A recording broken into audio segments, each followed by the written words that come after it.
The wedding planner's office smelled like vanilla candles and desperation. Mostly mine. I sat in the plush cream chair, my threadbare coat creating an embarrassing contrast against the luxury surrounding me, fingers twisting the fake engagement ring I'd bought at a dollar store 3 days ago. The metal had already turned my skin green. "Miss Carter, I need to be clear," the wedding planner said, her manicured nails tapping against her leather portfolio. "A wedding of this caliber, on such short notice, will cost approximately—" "Money isn't an issue," I lied, my voice steadier than my hands. "I just need it done in 3 weeks. 3 weeks until my grandmother's 80th birthday. 3 weeks until I'd have to face my entire family and admit that the fiancé I'd invented, the successful businessman I'd described in elaborate detail over dozens of phone calls, didn't exist. 3 weeks until they'd look at me with that familiar mixture of pity and disappointment that had followed me my entire life. I left the office with a folder full of vendor contacts I couldn't afford, and a knot of anxiety tightening in my chest. The late October air bit through my thin coat as I walked toward the bus stop, my breath forming small clouds in the darkening evening. I'd solve this. Somehow. I always did. That's when I heard it. The sharp crack of a gunshot echoing through the narrow alley beside me.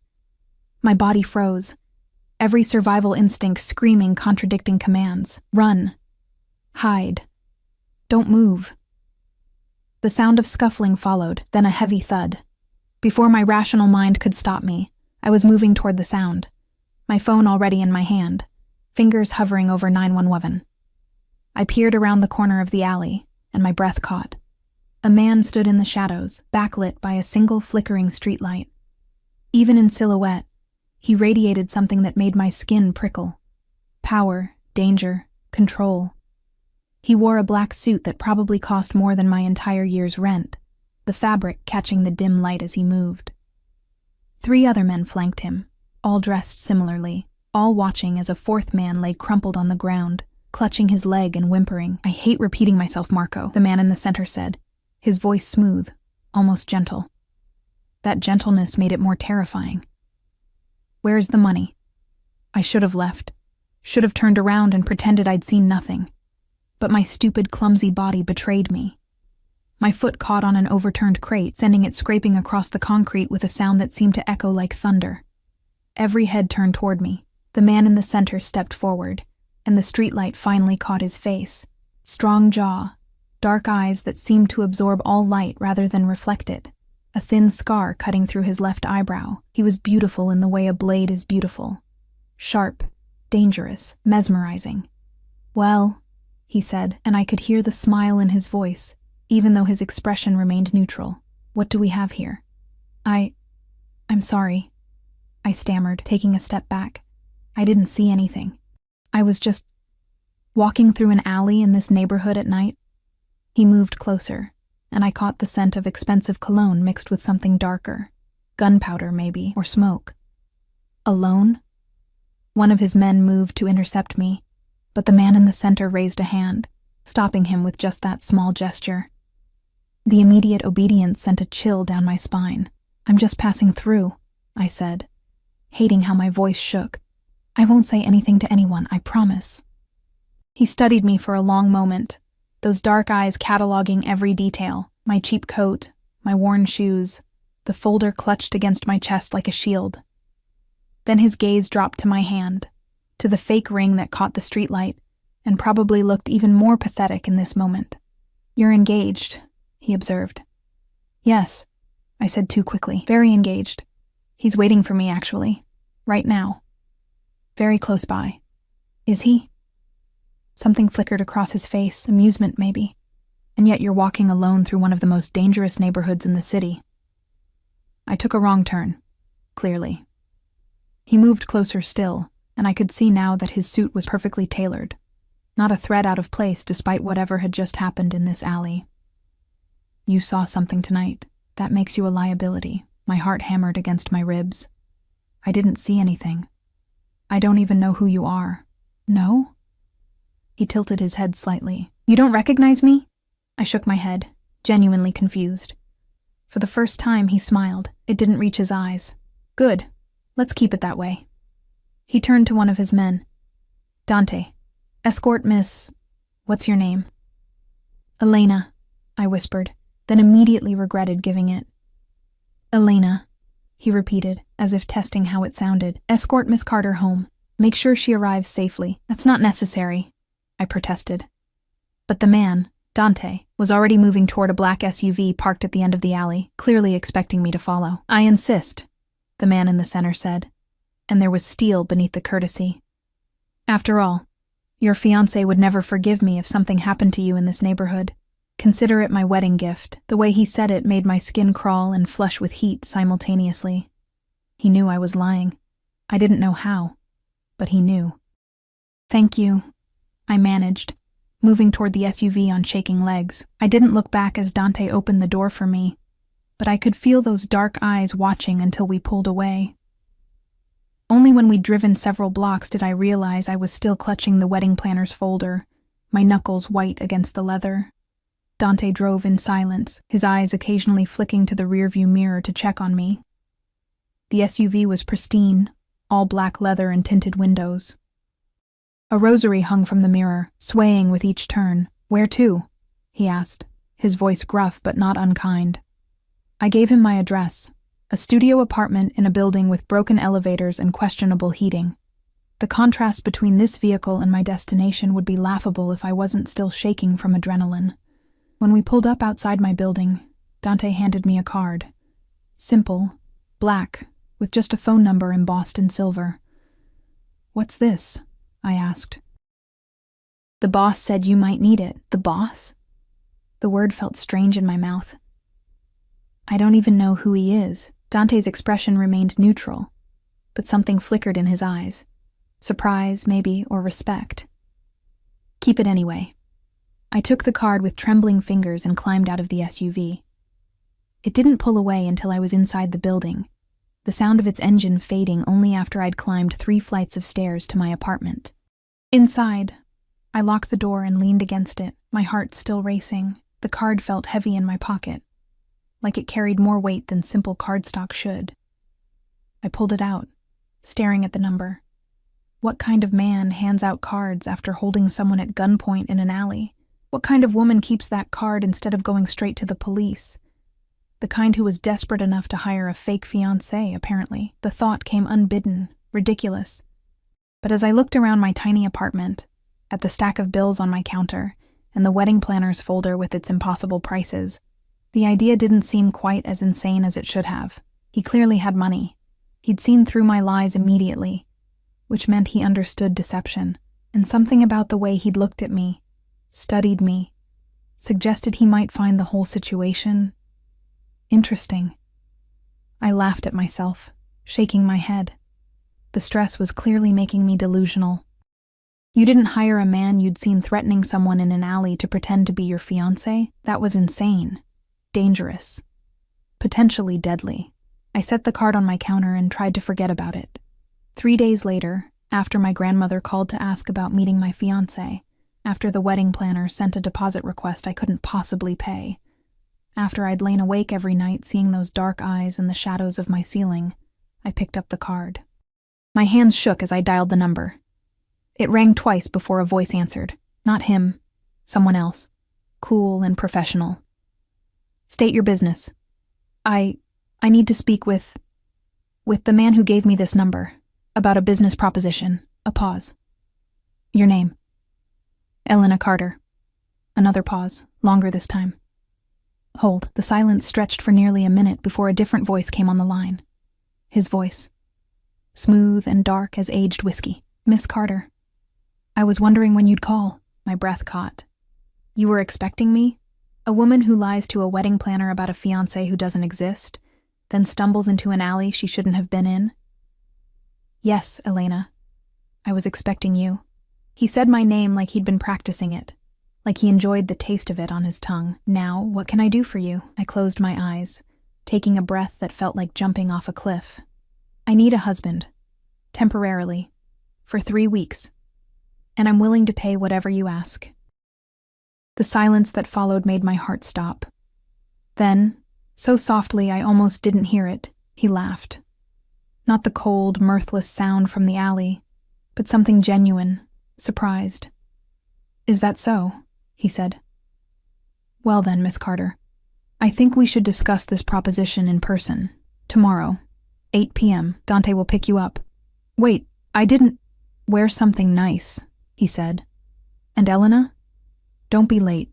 I hate waiting." The line went dead. I stood frozen in my apartment, the phone still pressed to my ear, wondering what I'd just done. Outside my window, the city lights blurred through sudden tears. Whether from fear or relief or sheer insanity, I couldn't tell. All I knew was that I'd just made a deal with the devil, and he hadn't even told me his price. Dante arrived at exactly 8 p.m., the black SUV idling outside my building like a predator waiting for prey. I'd spent 2 hours getting ready, cycling through every piece of clothing I owned before settling on the only dress that didn't look like I'd bought it at a thrift store. A simple black sheath that I'd splurged on for job interviews I never got. My hands trembled as I applied mascara, nearly poking myself in the eye twice. This was insane. I was getting into a car with a man who worked for someone I'd seen threatening people with guns. But the alternative was facing my grandmother, my aunts, my cousins. All of them who'd watched me struggle and fail at everything I'd ever tried. And admitting I'd invented a fiancé because I was too pathetic to find a real one. The SUV's interior smelled like leather and something spicy. Cologne, maybe his cologne, and my stomach twisted with nerves. Dante didn't speak as we drove, but I caught him glancing at me in the mirror, something almost like concern in his eyes. "Where are we going?" I finally asked, my voice barely above a whisper. "Ristorante Nero," he said. "The boss owns it."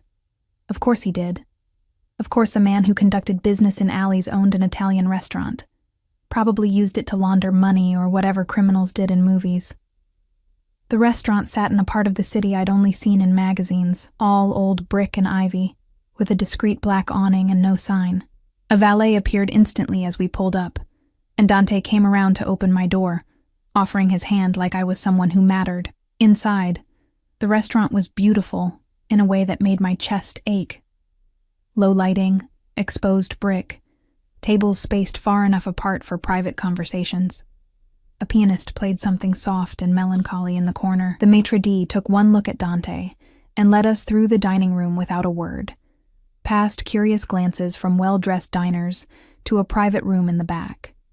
He sat at a table set for two, a glass of red wine in his hand, looking like he'd been carved from marble and expensive fabric. The suit tonight was charcoal gray, perfectly tailored to shoulders that seemed broader than I'd remembered. His dark hair was pushed back from his face, and in the warm light, I could see the scar through his eyebrow more clearly, a thin white line that somehow made him more beautiful rather than less. He stood when I entered, and the gesture was so old-fashioned, so unexpectedly courteous, that I froze. "Elena," he said.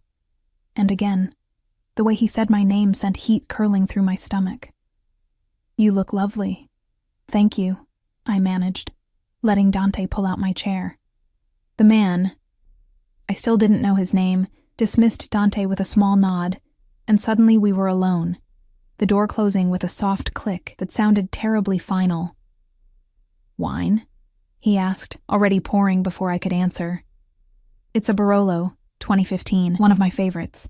I took the glass with shaking hands, the wine probably costing more than my monthly grocery budget. He watched me over the rim of his own glass, those dark eyes missing nothing, not my cheap dress, not my nervousness, not the way my fingers twisted in my lap. "You said you needed a husband," he said, cutting straight to the point. "Temporarily. For 3 weeks. I'm curious about the specifics of this arrangement." I took a sip of wine for courage. It tasted like velvet and cherries, and things I couldn't afford. My grandmother is turning 80. There's a big party, family flying in from everywhere, and I told them I was engaged. To someone successful, someone who loved me, because I was tired of being the family disappointment. And this fiancé doesn't exist. No. The admission felt like swallowing glass. "So you need someone to play the part. Convince your family. Then disappear after the party." He leaned back in his chair, studying me. "What made you think of me?" "You have money. I said bluntly. You understand deception, and you didn't seem particularly shocked when you figured out I was lying about being engaged. I thought maybe this would be interesting to you, like a game. Something flickered across his face. Surprise, maybe, or approval. Interesting. Most people who see what you saw in that alley either go to the police or try to forget it happened. You called and offered me money. I'm desperate, I said simply. And I got the impression that going to the police about you would be unwise. He smiled then, a real smile that crinkled the corners of his eyes and made my heart stutter. You're smarter than you look, Elena Carter. Is that a compliment? It's an observation. He set down his wine glass, and I noticed his hands. Strong, scarred knuckles, but elegant fingers. Hands that could threaten or caress with equal skill. Tell me about your family. What would I need to know to play this part convincingly? Hope flickered in my chest. Does that mean you'll do it? I haven't decided yet, but I'm intrigued. He gestured for me to continue. Talk. So I did. I told him about my grandmother, about how she'd raised me after my parents died when I was 10, about my cousins who were all doctors and lawyers and engineers, while I could barely hold down a job as a waitress, about how I'd invented this fiancé, James, I'd called him, a businessman who traveled frequently, during a phone call when my grandmother had sounded so worried about me being alone. And the lie grew, he said, understanding immediately. Every phone call, I'd add more details. His favorite food, how we met, what he'd said to me, until he felt more real than anything else in my life. I laughed bitterly. Pathetic, right? Lonely, he corrected, and the gentleness in his voice made my throat tight. There's a difference. A waiter appeared with plates of food I hadn't ordered.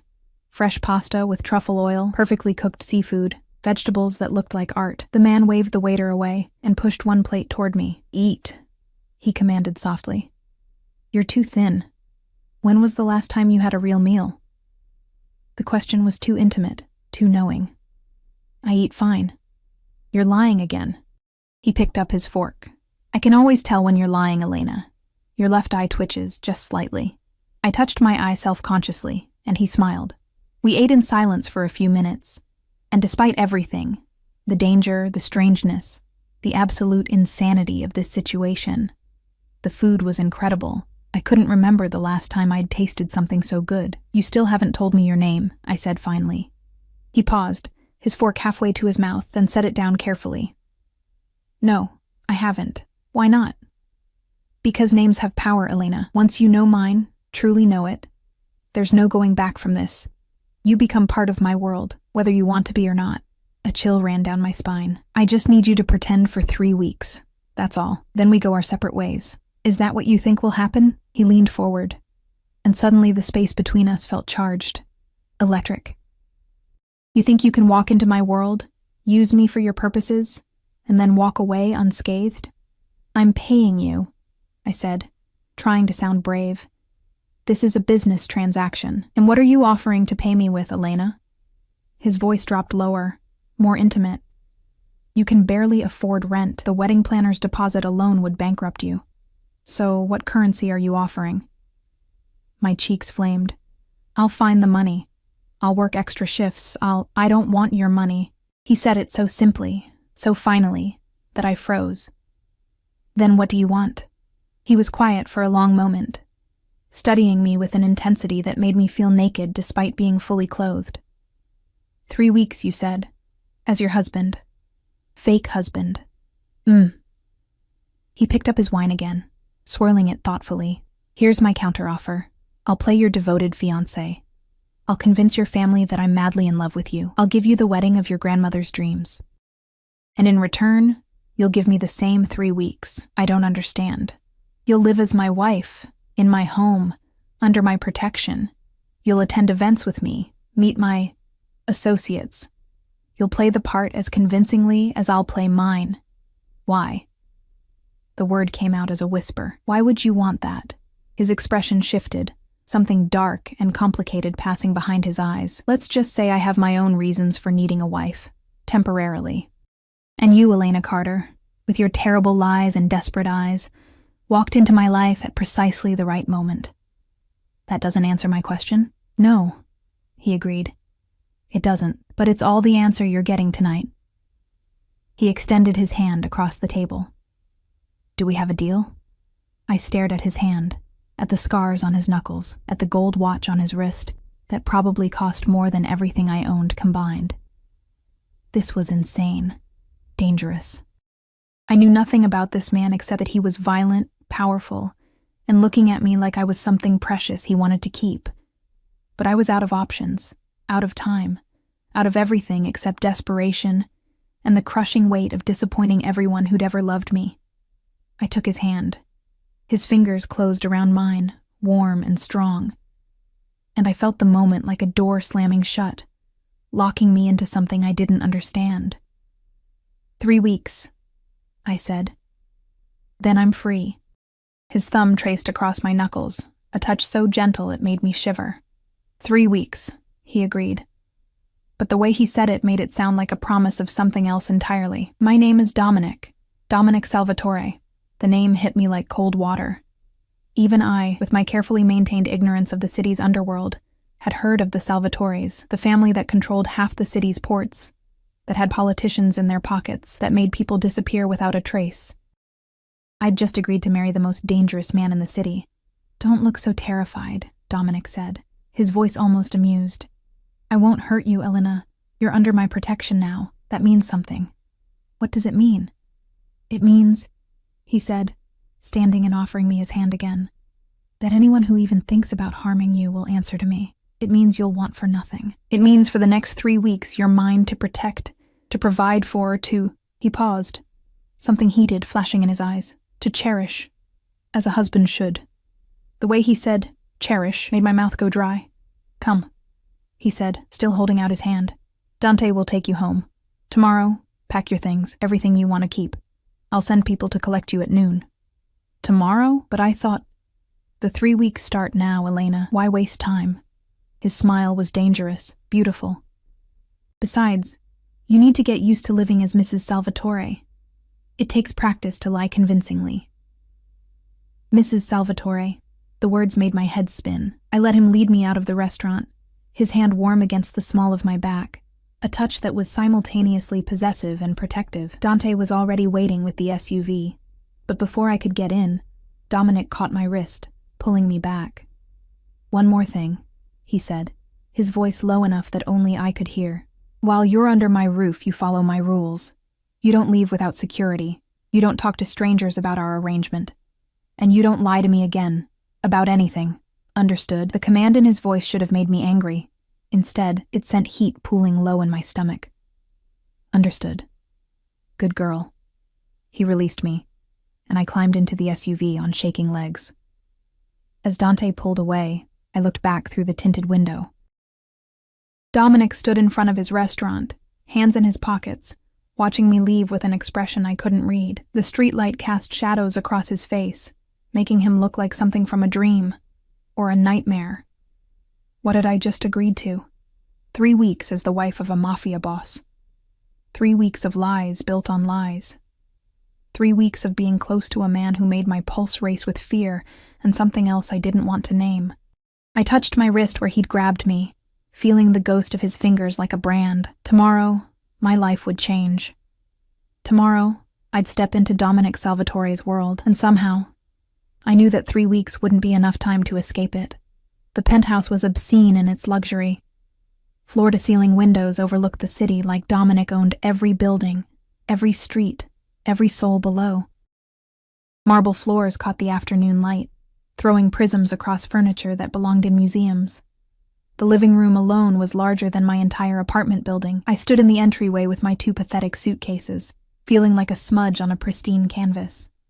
Your room is this way, Dominic said, his hand again at the small of my back, guiding me down a hallway lined with abstract art that probably cost millions. He'd been waiting when his men arrived to collect me, dressed more casually today in dark slacks and a white shirt with the sleeves rolled up, revealing forearms corded with muscle and scattered with more scars. My room? I echoed. We're not sharing a bed? He glanced at me, amusement dancing in those dark eyes. Not unless you ask very nicely, Elena. Heat flooded my cheeks. I didn't mean... Relax, He pushed open a door, revealing a bedroom that took my breath away. A massive bed with silk sheets, another wall of windows, a bathroom visible through an open door that had a tub big enough to swim in. "You'll have your privacy. My room is at the other end of the hall." I stepped inside, my worn sneakers sinking into carpet so plush it felt like walking on clouds. "This is too much. You're my wife now. You'll get used to it." He set my suitcases on the bed, and they looked even more pathetic against the expensive linens. "Tonight, we have dinner with some of my associates. Consider it your first test." My stomach dropped. "Tonight? But I just got here. I need time to what? Prepare?" He moved closer, and I could smell his cologne again, that dark, spicy scent that made my head spin. "This is the preparation, Elena. You wanted me to play your devoted fiancée. Well, I need you to play my devoted bride. Starting now." "I don't know how to act around people like you," I admitted, hating how small my voice sounded. "People like me." He repeated the word slowly, something dangerous flickering across his face. "You mean criminals? Murderers? Monsters?" "I didn't say that." "You didn't have to." He reached out, tucking a strand of hair behind my ear with surprising gentleness. "But here's what you need to understand, Elena. In my world, perception is everything. If they sense weakness, they'll exploit it. If they think you're afraid of me, they'll wonder why. And if they wonder why, they'll start asking questions we don't want answered. So what do? You trust me." His fingers trailed down my jaw, tilting my face up to meet his gaze. "You look at me like I'm the only man in the room. You let me touch you, guide you, protect you. You play the part of a woman who's so in love with her husband that nothing else matters." The way he said it, the intensity in his eyes, made my breath catch. "And what will you do?"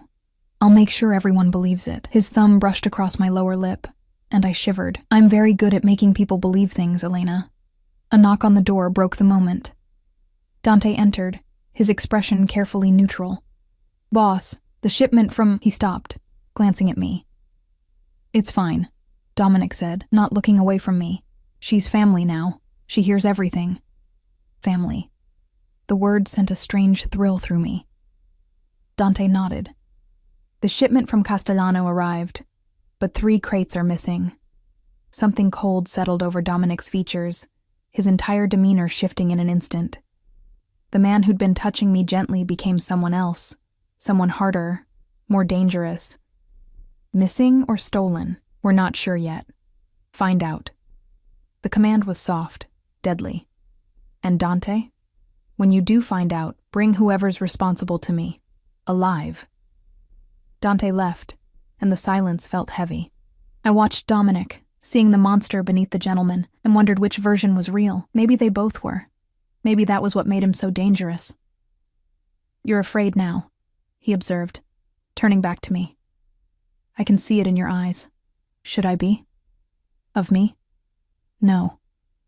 He stepped closer again, crowding me against the bed.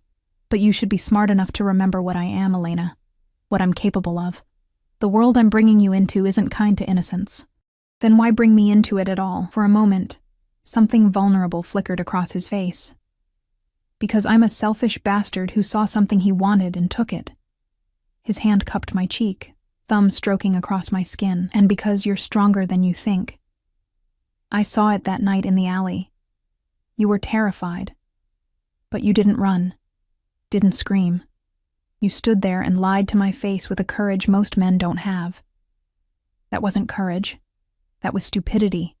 Sometimes they're the same thing." He pulled back, the intimate moment ending as quickly as it began. "Rest. We leave at 7. And Elena, there's a closet full of clothes for you. Wear the red dress. It'll make the right impression." He left before I could argue, the door closing softly behind him. I collapsed onto the bed, my heart racing. What had I gotten myself into? 3 weeks suddenly felt like a lifetime. The red dress fit like it had been made for my body, because it probably had been. Somehow Dominic had known my exact measurements. The knowledge should have creeped me out. Instead, it sent a confusing mix of emotions through my chest as I stared at myself in the mirror. I looked different. Expensive. the kind of woman who belonged on a man like Dominic Salvatore's arm. A knock on the door made me jump. "Come in," I called, expecting Dante. It was Dominic. He stood in the doorway, dressed in a black suit that made him look like sin personified, and the way his eyes traveled over me made my skin burn. "Perfect," he murmured, moving into the room. "But you're missing something." He pulled a jewelry box from his pocket, opening it to reveal a necklace that made my breath stop. Diamonds and rubies woven together in an intricate pattern, the kind of piece you saw in museums under glass. "I can't wear that," I whispered. "It's too much." "You're my wife. It's expected." He moved behind me, and I watched in the mirror as he fastened the necklace around my throat. His fingers brushed against my skin, and I shivered. "There. Now you look the part." The necklace sat heavy and cold against my collarbone, a beautiful chain. Looking at our reflection, him in his dark suit, me in red and diamonds, his hands on my shoulders, we looked like we belonged together. Like the lie was truth. "Who are these people we're meeting?" I asked, trying to focus on anything except how close he was standing. "Business associates. They've been asking questions about my personal life. Tonight, you're the answer to those questions." His eyes met mine in the mirror. "Some of them will try to intimidate you. Others will try to charm you. All of them will be watching for weakness. What if I mess up? You won't." His hands tightened on my shoulders.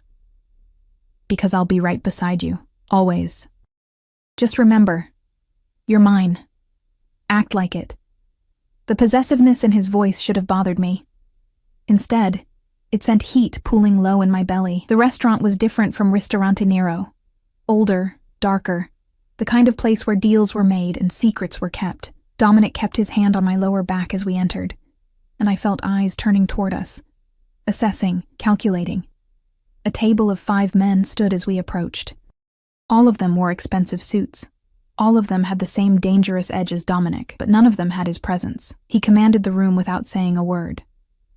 "Gentlemen," Dominic said smoothly, "I'd like you to meet my wife, Elena."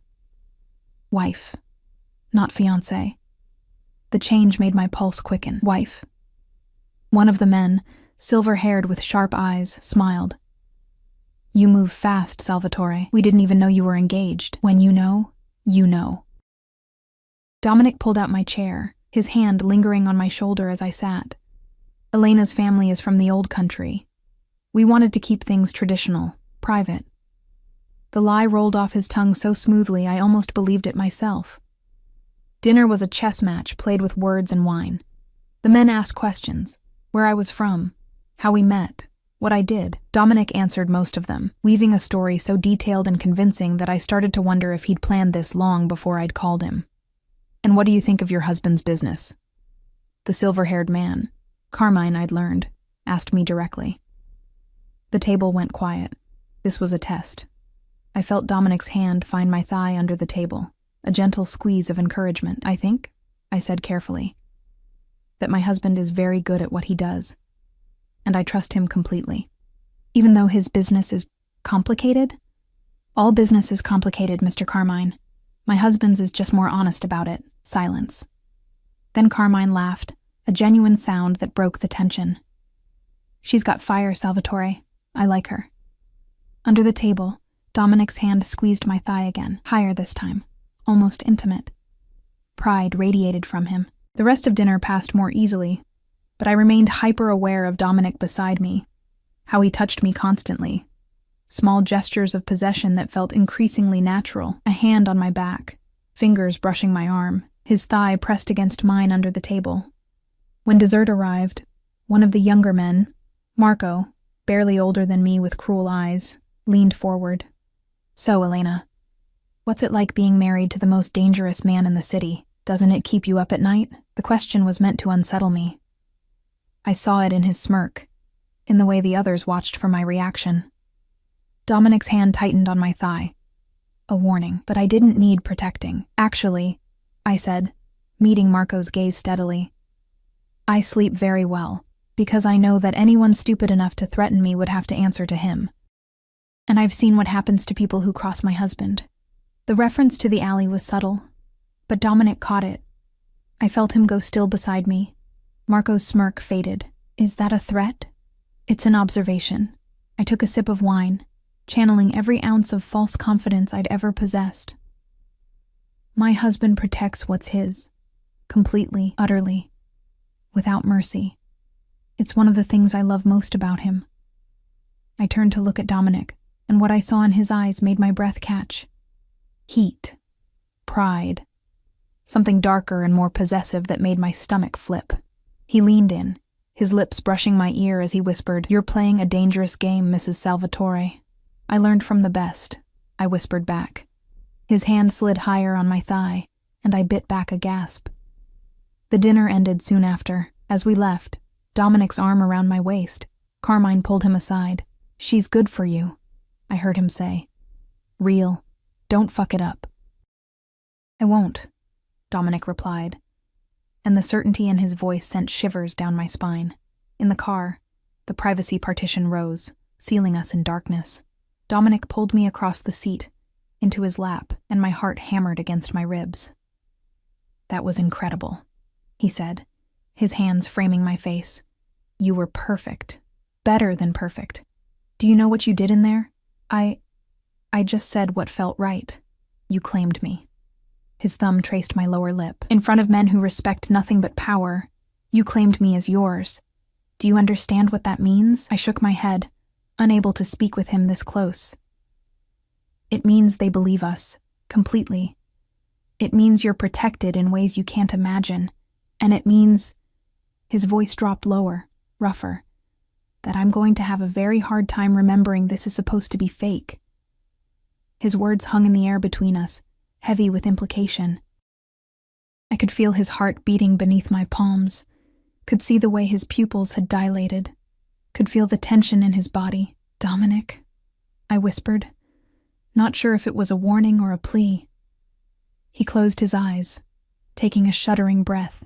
Then, with visible effort, he lifted me off his lap and set me carefully back on the seat beside him. "We should maintain some boundaries," he said, his voice strained. "For both our sakes." I nodded, unable to trust my voice, my body still humming from his touch. But as the car pulled up to the penthouse, as he helped me out with a hand that lingered too long on mine, I wondered if boundaries were already something we'd left behind. 3 weeks suddenly felt both too long and not long enough. The next 2 weeks blurred together in a haze of expensive dinners, charity galas, and increasingly intimate touches that felt less like acting with each passing day. Dominic was everywhere, a constant presence that both thrilled and terrified me. He'd wake me with coffee made exactly how I liked it, though I'd never told him. He'd have lunch sent up while I worked on wedding plans with a coordinator who appeared at the penthouse with samples of flowers and cakes I couldn't pronounce. He'd come home late, smelling of smoke and danger, and find me curled up on the couch, always touching me. My hair, my shoulder, my hand, like he needed to confirm I was real. And I was falling for him, God help me.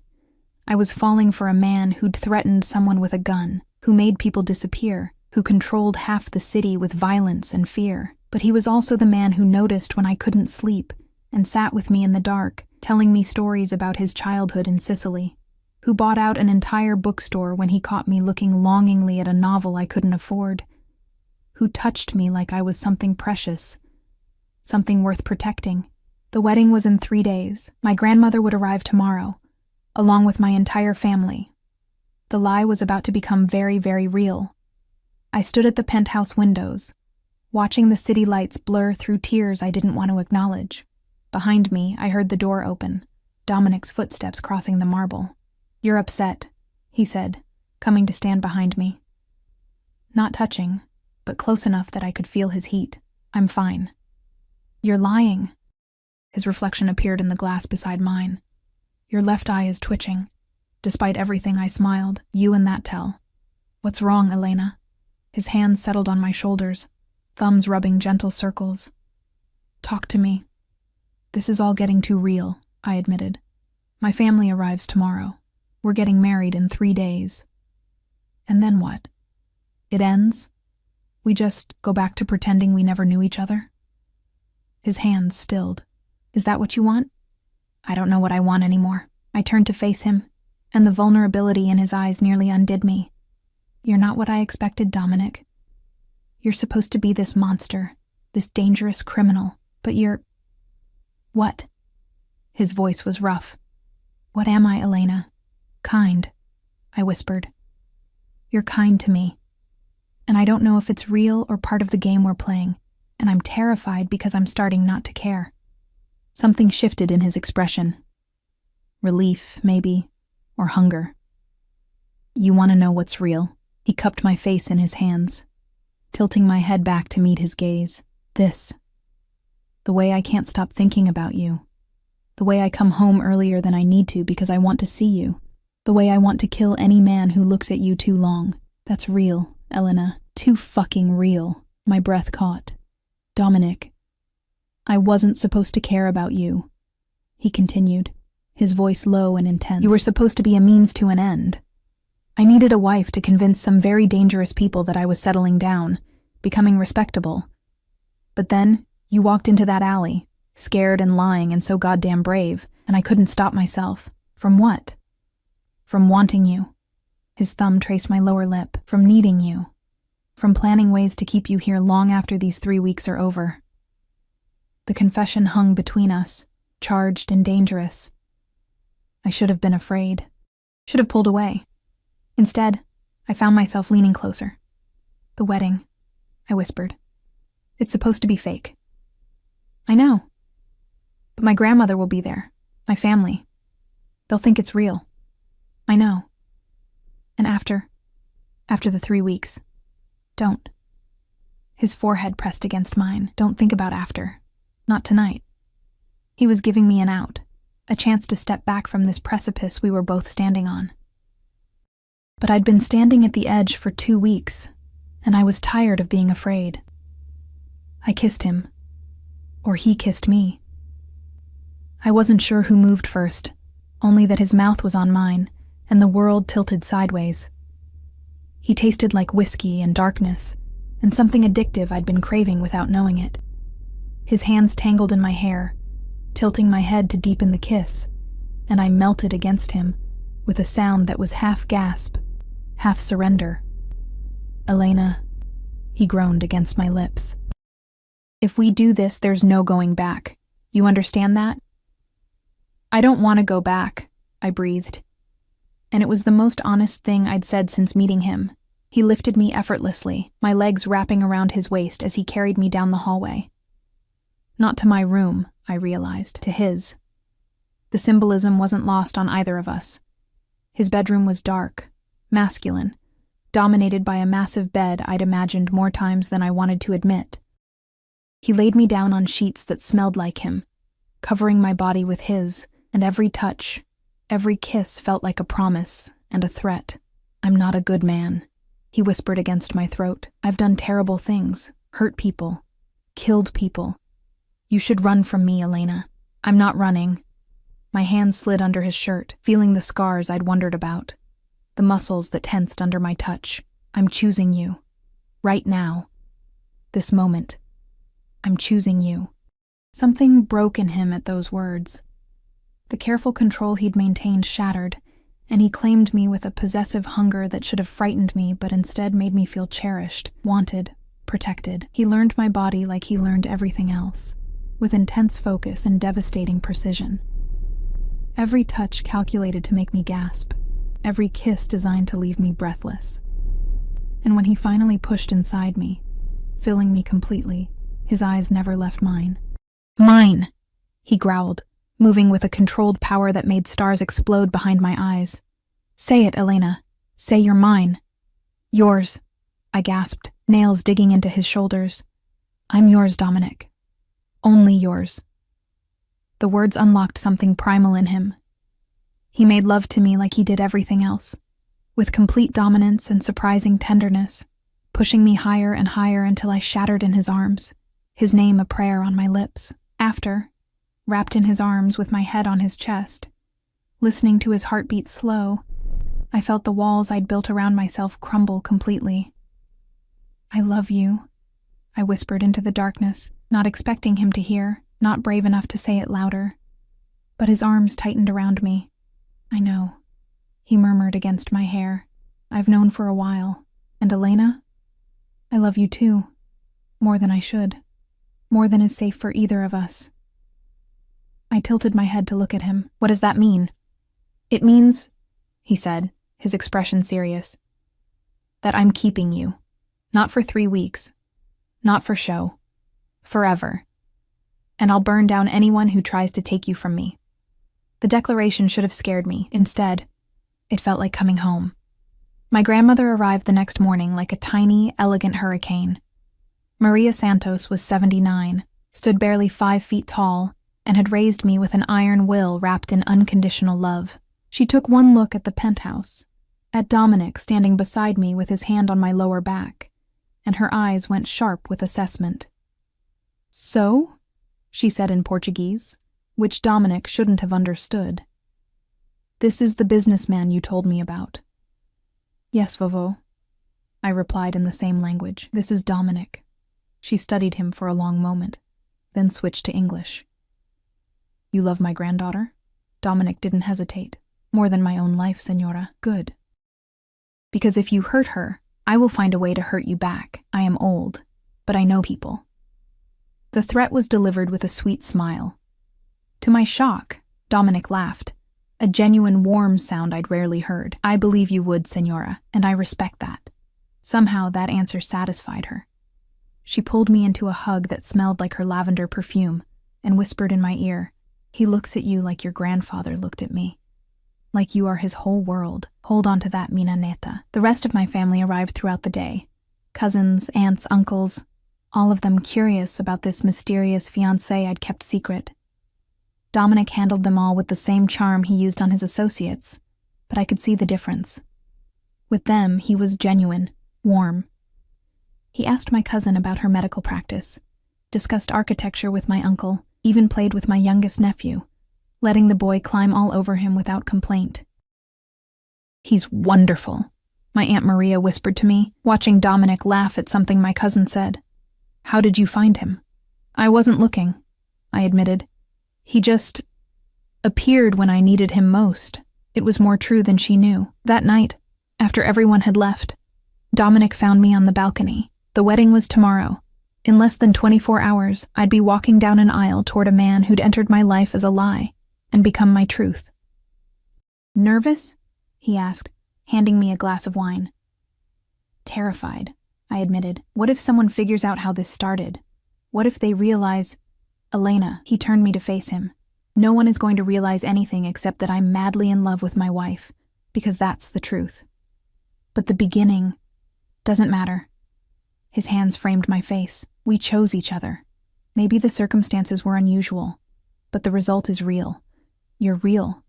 This is real. Everything else is just details. Details that involve you being a mafia boss. About that. He took a breath. After the wedding, I'm stepping back. Not leaving the family business entirely. That's not possible. But I'm delegating more, taking fewer risks, because you've made me want something I never thought I'd have. What's that?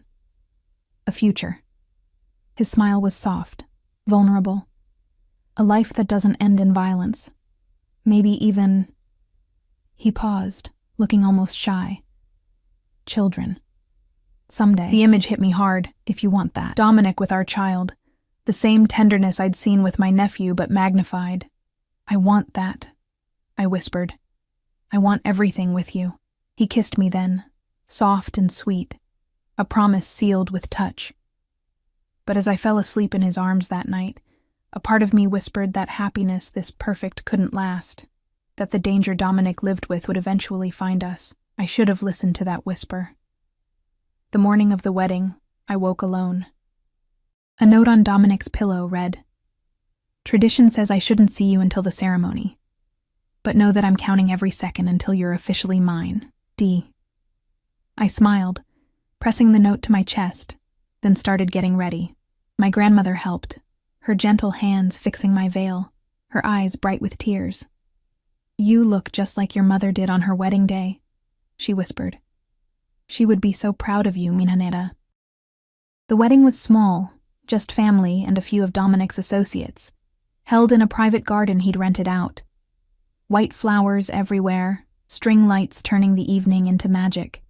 As I walked down the aisle on my uncle's arm, I saw Dominic waiting at the altar. He wore a black tuxedo that made him look like sin and salvation combined, but it was his expression that stopped my heart. Awe, love, possession. Like I was the only thing in the world that mattered. When I reached him, he took my hand, and I felt it again. That sense of rightness, of coming home. The ceremony was traditional, beautiful. But as we exchanged vows, promises that had started as lies but had become truth somewhere along the way, I saw movement at the edge of my vision. A man I didn't recognize, watching from the shadows. He caught my eye and smiled, a cruel, cold smile that made my blood freeze. Then he was gone. Elena? Dominic's voice pulled me back. Are you all right? I looked at him, at the concern in his dark eyes, and decided not to ruin this moment. Probably nothing. Just paranoia. I'm perfect, I whispered. He kissed me then, sealing our vows, and the garden erupted in applause. As he pulled me close, his lips against my ear, he whispered, "Mine. Forever." "Forever," I agreed.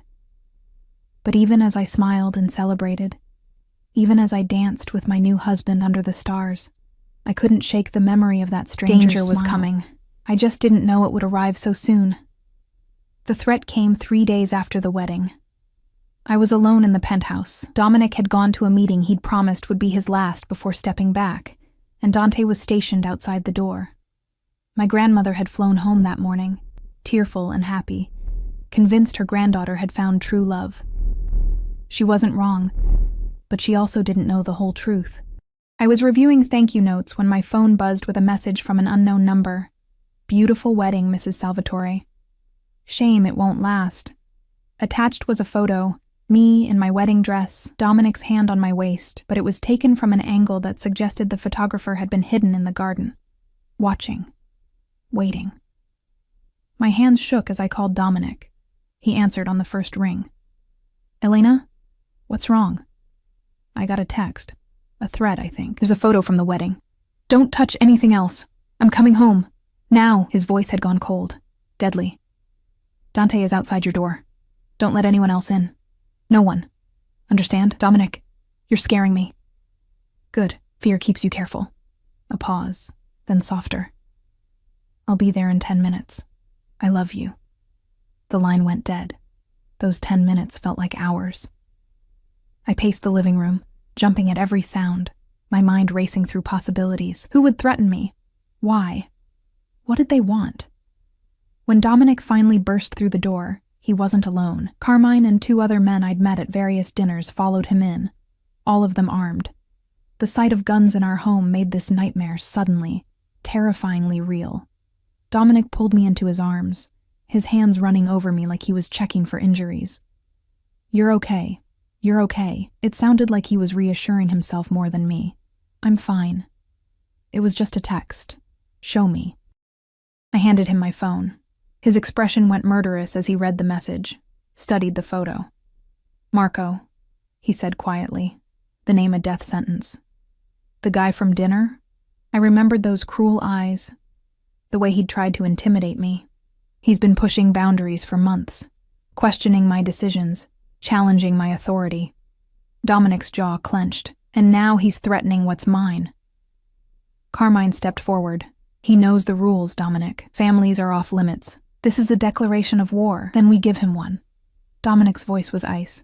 "But first, Elena needs to be somewhere safe. I'm not leaving you," I said immediately. "Elena, no." I grabbed his arm, forcing him to look at me. "You said I was yours, that we were in this together. You don't get to shut me out now just because it's dangerous." Something flickered in his eyes, pride, maybe, mixed with fear. "You don't understand what this means. What I'll have to do." "Then explain it to me." He was quiet for a long moment, his thumb tracing circles on my wrist. Finally, he nodded. "Carmine, sweep the building. Make sure we're secure. Then find Marco. I want him brought to the warehouse, alive." The men left, and suddenly we were alone in the too quiet penthouse. "Talk to me," I said softly. What's really happening here? Dominic led me to the couch, pulling me down beside him. Marco's been trying to take over my territory for months. I thought I had it handled, that showing him I was settling down would make him back off. Instead, it gave him a target. His hands fisted. You. He's going after you to get to me. So what do we do? I end this, tonight, permanently. He looked at me, and I saw the monster he tried to hide, the killer, the crime lord, the man who ruled through fear. I need you to understand what that means, Elena. I'm going to hurt him, probably kill him. Can you live with that? Can you still love me knowing what I'm capable of? I thought about the man who'd threatened me, who'd watched my wedding from the shadows, who'd made Dominic look at me with such fear. Then I thought about the man who'd held me through nightmares, who'd charmed my grandmother, who'd promised me a future. Yes, I said simply, because you're protecting us, our future. That's what husbands do, right? His kiss was desperate, grateful, claiming. I don't deserve you. Too bad. You're stuck with me. I pulled back, holding his face in my hands. But promise me something. Promise me you'll come back to me. No matter what happens tonight, you'll come back. Always, he vowed. You're my home, Elena. I'll always come back to you. The next few hours were a blur of activity. More men arrived. Dominic's most trusted soldiers, all of them grim-faced and armed. The penthouse became a fortress, and through it all, Dominic kept me close, his hand always touching some part of me, like he needed the contact to stay grounded. Finally, Dante returned. We found him. He's at the warehouse. Dominic stood, and I saw the transformation, the loving husband disappearing beneath the Mafia Boss. Elena, you stay here with 2 guards. Don't leave this apartment for any reason. Be careful, I whispered, kissing him one more time. I love you. I love you more than life, he replied. Then he was gone. The waiting was agony. I paced the living room, watched the clock, jumped every time my phone buzzed. The guards stationed at the door were silent, professional, giving me privacy but never leaving their posts. 2 hours passed. 3. My mind conjured terrible scenarios. Dominic hurt, bleeding, dying. Me alone again, the brief happiness I'd found shattered by violence. Finally, at almost midnight, I heard the elevator.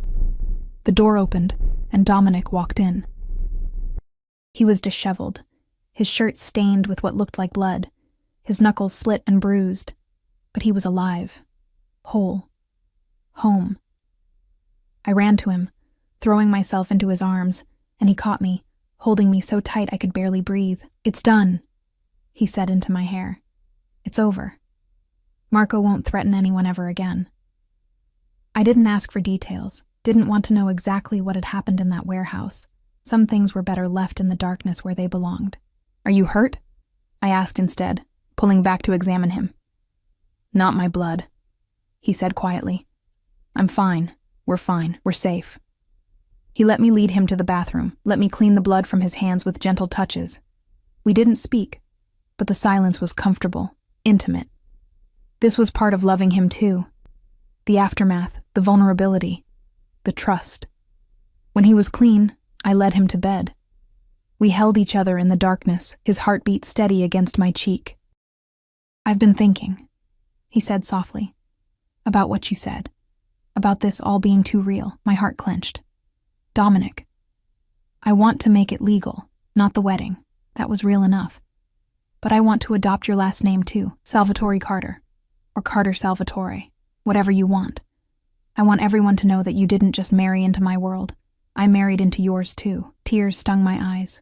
You'd do that? I'd do anything for you, Elena. Haven't you figured that out yet? He tilted my face up, kissing me softly. You saved me. From a life of nothing but violence and loneliness. You gave me hope for something better. Let me give you my name, my protection, my everything. Not as a mob boss to his wife, but as a man to the woman he loves. Yes, I whispered against his lips. Yes to all of it. We made love then, slow and tender, reaffirming the vows we'd spoken in a garden full of white flowers. Promising each other forever, consequences be damned. 6 months later, I stood in the same penthouse, but it felt like a different world. The walls now held photos, our wedding, my family's visits, Dominic and me at charity events he actually cared about now. The coffee table had books I was reading, his reading glasses he pretended he didn't need. Evidence of a life lived together, built together. Dominic had kept his promise. He'd stepped back from the day-to-day operations, delegating to trusted lieutenants while he focused on legitimate business ventures. The violence hadn't disappeared entirely. It never would, not in his world. But it had decreased dramatically. He came home at reasonable hours now, rarely smelled of smoke and danger anymore. We'd settled into a rhythm. Morning coffee together, him reading the paper while I worked on my graduate degree. He'd insisted on paying for it when he learned I'd dropped out years ago. Dinners at home more often than not, cooking together in the massive kitchen. Nights wrapped in each other's arms, making plans for a future that felt increasingly solid. I heard the door open, his footsteps crossing the marble. "Elena," he called. "Where are you, amore mio?" "Living room," I called back, my hand unconsciously moving to my stomach. He appeared in the doorway, still in his suit from work, and smiled when he saw me. That smile, the one reserved only for me, soft and genuine and full of love, still made my heart race. "Good day?" he asked, coming to sit beside me, his hand automatically finding mine. "Interesting day," I said, unable to keep the smile from my face. "I went to the doctor." He went still, his eyes dropping to where my hand rested on my stomach. "Elena, are you—" "Pregnant," I confirmed, watching his expression shift from shock to wonder to pure joy. 12 weeks. I wanted to be sure before I told you. For a moment, he just stared at me. Then he pulled me into his arms, holding me like I was the most precious thing in the world. Which, to him, I was. "A baby," he whispered, his voice thick with emotion. "Our baby." "Are you happy?" I asked, even though I could see the answer in his eyes.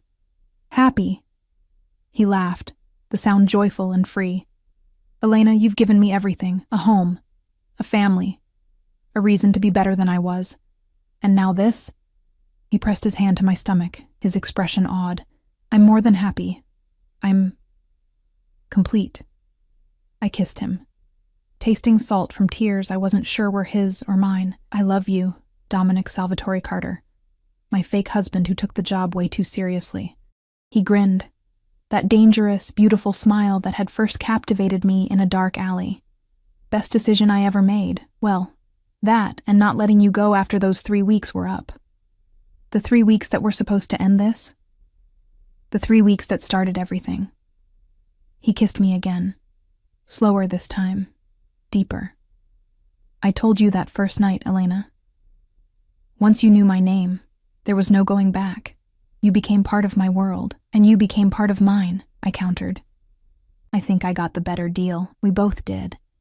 As the sun set over the city we'd claimed as ours, painting the sky in shades of gold and rose, I reflected on the journey that had brought us here. A desperate lie, a chance encounter, a dangerous man who'd seen something in me worth protecting, worth loving, worth keeping. My family had been right to worry. I had married someone dangerous, but they'd been wrong about the danger. Dominic wasn't a threat to my happiness. He was the source of it. And as I sat in his arms, his hand protective over our unborn child, I knew that whatever challenges lay ahead, and there would be challenges, given his world, we'd face them together. "What are you thinking?" Dominic asked, his lips against my temple. "That I'm glad I walked down that alley." I admitted that I'm glad I was desperate enough to call you. That I'm glad you took the job of being my fake husband way too seriously. "It was never fake," he said quietly. "Not for me. From the moment you tried to lie to me with that terrible fake ring in your shaking hands, I knew you were going to change my life. I just didn't know how much. Changed it for the better, changed it into something worth living."